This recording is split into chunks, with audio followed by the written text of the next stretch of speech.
Hello guys, welcome to another tutorial. In this tutorial, I'm going to show you how you can change measurements into Microsoft Publisher or just Microsoft or the Microsoft software in general.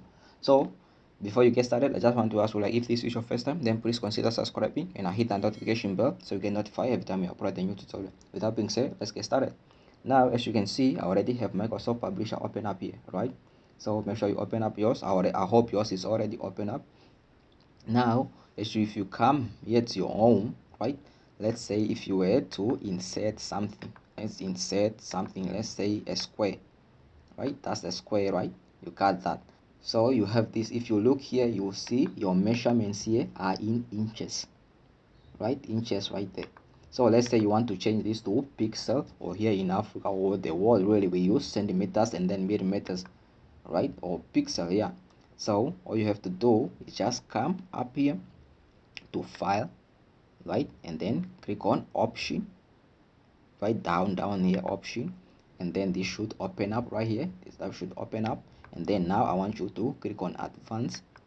You got advanced. Now you got all these. So if you look here, you see show measurement in units, right? Yes, these are inches. So you can see defaultly they are on inches.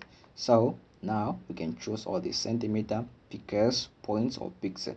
So here I use centimeter the most. So just click on centimeter, you got that, and then now click OK.